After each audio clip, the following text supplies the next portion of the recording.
We will start with Buddhist philosophy in short, just to know where it is circumferred. So we will start with Buddhist philosophy. First, Four Noble Truths, the fundamental teaching of Buddhism, Eightfold Path, the Buddhist Path to Enlightenment, Karma and Rewards, the Buddhist understanding of action and consequences, Anatta, the Buddhist concept of no self, Sunyata, the Buddhist concept of emptiness, Mahayana, the great vehicle school of Buddhism, Theravada, the teaching of the elders school of Buddhism. Some terms which we will try to know. In Jain philosophy, Ahimsa, the Jain concept of non-violence. Next is Anekantavada, the Jain concept of multi-perspectives. Next is Shyavada, the Jain concept of conditional truth, karma and rewards, and the Jain understanding of the action and consequences. Next is Moksha, the Jain concept of liberation.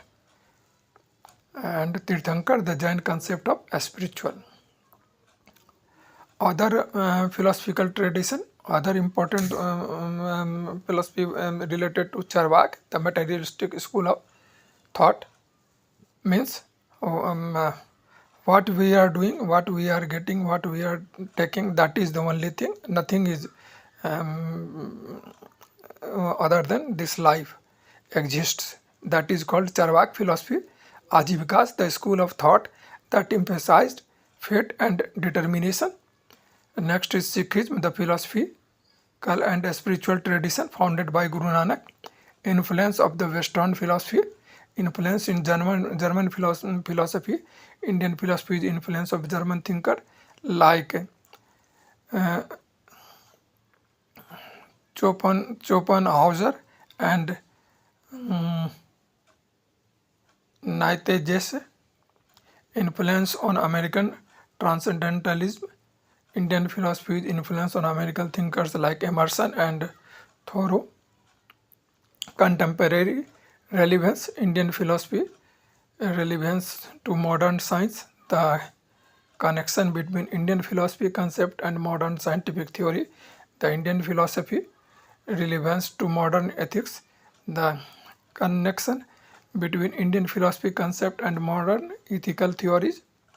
Upanishad, ancient Indian text and explore the nature of reality and the self. Bhagavad Gita, a Hindu scripture and explore the nature of duty, action and spiritual growth. Yoga Sutras, a foundational text of yoga school that explore the nature of the mind and spiritual growth. Philosophical concept. Advait, that can be called a non-dualism, the philosophical concept that reality is ultimately one. Dvait, dualism, the philosophical concept that reality is ultimately composed of two fundamental substances. Vishisht Advait, qualified non-dualism, the philosophical concept that reality is ultimately one but with qualifications. Next is Dharma and Adharma, righteousness and unrighteousness, the key concept in Indian philosophy. Next is Sansar and Moksha, the cycle of birth and death and liberation from that cycle. This was all some fact from the Indian philosophy and their relation with other philosophy. Just it was an introduction. Detail we will talk later on. Okay, all the best. Thank you very much. Please subscribe if you found fit for your erudition. Thank you. All the best.